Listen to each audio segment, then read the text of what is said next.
আধার দিয়ে যদি ration card বানান নতুন করে, তাহলে কিন্তু তাড়াতাড়ি জেনারেট হচ্ছে রেশন কার্ডটি, এমনকি অ্যাক্টিভ অবস্থায় কার্ডটি পাওয়া যাচ্ছে।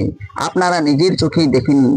এমনকি এই ভিডিওতে আমি দেখাবো যে বাতিল হওয়া রেশন কার্ড নতুন করে করলে সেটি দেখুন তাড়াতাড়ি হয়ে যাচ্ছে। আপনারা এখন দেখছেন যদি রেশন কার্ড একা একটি বা দুটি যদি থাকে, সেই কারণে রেশন কার্ড বাতিল হয়ে যাচ্ছে। বাতিল হওয়ার পর আপনারা হয়তো ব্লকে যোগাযোগ করছেন বা মহকুমা দপ্তরে যোগাযোগ করছেন, কিছু কাম হচ্ছে না, তাহলে কি করবেন? আমি এই ভিডিওতে তা সমস্ত তথ্য আপনাদেরকে দেব। একজন মহিলা যার 21 বছর বয়স, একা একটি কার্ড রয়েছিল, তার কারণে সেই কার্ডটি বাতিল হয়ে গিয়েছিল। রেশন কার্ড বাতিল হওয়ার পর তার নতুন করে আবেদন করা হয়। নতুন করে আবেদন করার পর দেখুন কার্ডটি জেনারেট হয়ে, এমনকি আধার দিয়ে করার ফলে অ্যাক্টিভ হয়ে গিয়েছে। সেটা আমি আপনাদেরকে প্রমাণ সমেত ডেট সমেত দেখাবো।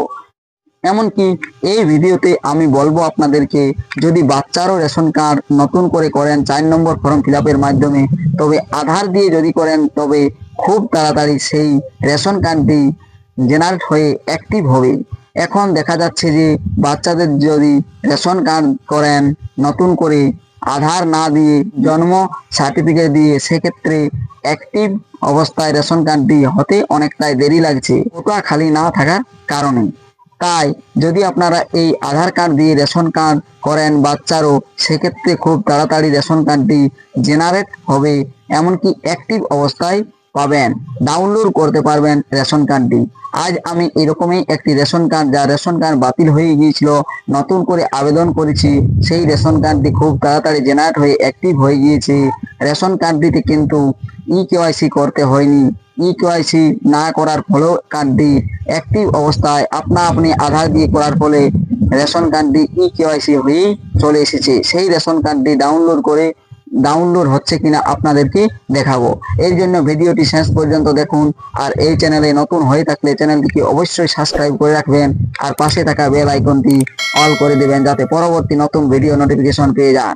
আর যারা এই চ্যানেলটিকে সাবস্ক্রাইব করে রেখেছেন তাদেরকে অসংখ্য ধন্যবাদ। নতুন করে আবেদন করা 4 নম্বর ফর্মের একটি স্ট্যাটাস দেখুন, আপনাদের সামনে রেখেছি। ফর্ম এন্ট্রি করা হয়েছে, অ্যাপ্লিকেশন সাবমিটেড কবে করা হয়েছে? 15/8/2025, 18টা বেজে 20 মিনিটে। উপরে দেখতেই পাচ্ছেন অ্যাপ্রুভ অ্যান্ড মার্জ লেখা বুজুক বুজুক করছে।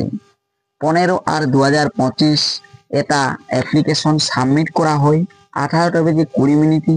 তারপরে রিকমেন্ডেশন বাই ইন্সপেক্টর, অর্থাৎ ইন্সপেক্টর দ্বারা রিকমেন্ডেশন করা হয়, রিকমেন্ডেড হয় 20/8/2025, অর্থাৎ 5 দিন পরেই রিকমেন্ডেড হয় 15টা বেজে 28 PM।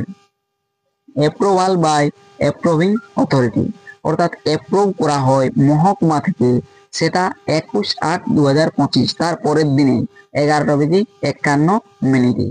তাহলে বুঝতেই পারছেন যে সাবমিট, রিকমেন্ডেড, অ্যাপ্রুভ খুব তাড়াতাড়ি হয়ে গিয়েছে এই নতুন রেশন কার্ড 4 নম্বর ফর্ম ফিল আপের ক্ষেত্রে।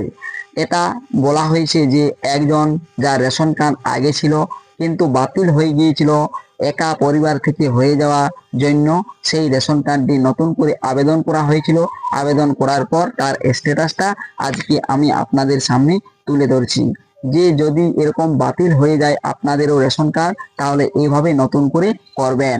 দেখুন এখানে নিচের দিকে যদি আপনি যান তাহলে দেখতে পাবেন যে রেশন কার্ডটি এইখানে দেখুন ক্যাটাগরি ও PHH রয়েছে।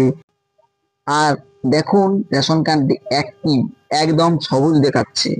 দেখতেই পাচ্ছেন আপনারা রেশন কার্ডটি শেষের রেশন কার্ডটি বটে। কেওয়াইসিও ডান অবস্থায় এসেছে, আর 21 বছর বয়স, সেটাও আপনারা দেখতে পাচ্ছেন। এখানে আরেকবার দেখুন, এই যে এখানে গার্জেন সাপোজ দিয়েছিলাম, অর্থাৎ স্বামী দিয়েছিলাম। ডেট অফ বার্থটা দেখতে পাচ্ছেন 11/1/2004, অর্থাৎ 21 বছর বয়স ইনার। রেশন কার্ড ছিল, বাতিল হওয়ার কারণে নতুন করে আবেদন করা হয়েছে। নতুন করে আবেদন করার ফল দেখতে পাচ্ছেন আপনারা। তাই আমি আপনাদেরকে এই ভিডিওটি দেখাচ্ছি যে এভাবে যদি নতুন করে আবেদন করেন, যাদের বাতিল হয়ে যাচ্ছে, কেওয়াইসি করা যাচ্ছে না, তাদের এইভাবে করলেই কিন্তু রেশন কার্ডটি হয়ে যাবে। দেখুন ডাউনলোড ERC এই অপশনটাতে ক্লিক করছি। রেশন কার্ডটি ডাউনলোড হচ্ছে কিনা সেটা আপনাদেরকে দেখিয়ে দিচ্ছি আপনাদের সামনেই। ডাউনলোড ইআরসি তে ক্লিক করতেই চলে এসেছে এই পেজটি। এখানে রেশন কার্ডের নাম্বার বাম দিকে, ডান দিকে এই ঘরটাতে ক্যাপচা দিতে হয়। এটা আপনারা অবশ্য অনেক দিন থেকেই জানেন, এটা বলার কিছু নেই। নিচে পরে সার্চ যে অপশনটি রয়েছে, সেই সার্চ অপশনটাতে আপনাদেরকে ক্লিক করতে হয়, সেটাও জানেন। সার্চ অপশনে ক্লিক করলেই পরিবারে যতগুলো রেশন কার্ড থাকে সেই ততগুলো রেশন কার্ড এখানে চলে এসেছে। এখানে দেখুন প্রথমে যে ব্যক্তির নাম দেখতে পাচ্ছেন, এই রেশন কার্ড দিয়েই নতুন রেশন কার্ড, এই রেশন কার্ড দিয়েই নতুন করে করা হয়েছে আধার দিয়ে, যার রেশন কার্ড বাতিল হয়ে গিয়েছিল। ডান সাইডে সেন্ড ওটিপি অপশন রয়েছে, সেন্ড ওটিপি অপশনে ক্লিক করার পর রেশন কার্ডটি ডাউনলোড করা যায়। এখানে ওটিপি দিলেই রেশন কার্ডটি ডাউনলোড হয়ে যাবে। যদি রেশন কার্ডটি ডাউনলোড না হতো তাহলে আপনারা দেখতে পাচ্ছেন যে ডিঅ্যাক্টিভ রয়েছে রেশন কার্ডটি, তাই ডাউনলোড করা যাচ্ছে না। এখানে দেখুন ওটিপি দিয়ে পরে ওটিপি দিলে সেখানে রেশন কার্ডের ডাউনলোড অপশন আসবে, সেখান থেকে রেশন কার্ড ডাউনলোড করা যায়। তাই আমি আর বিশেষ কিছু আপনাদেরকে জানালাম না বা দেখালাম না, কারণ আপনারা এটা জানেন কিভাবে ডাউনলোড করতে হয় রেশন কার্ড। যেটা জানাবার ছিল অলরেডি আপনারা জেনে গিয়েছেন। ভিডিও শেষ পর্যন্ত দেখার জন্য অসংখ্য ধন্যবাদ। চ্যানেলে নতুন হয়ে থাকলে চ্যানেলটিকে অবশ্যই সাবস্ক্রাইব করে রাখবেন, পাশে থাকা বেল আইকনটি অল করে দিবেন যাতে পরবর্তী নতুন ভিডিও নোটিফিকেশন পেয়ে যান। আর যারা এই চ্যানেলটিকে সাবস্ক্রাইব করে রেখেছেন তাদেরকে অসংখ্য ধন্যবাদ।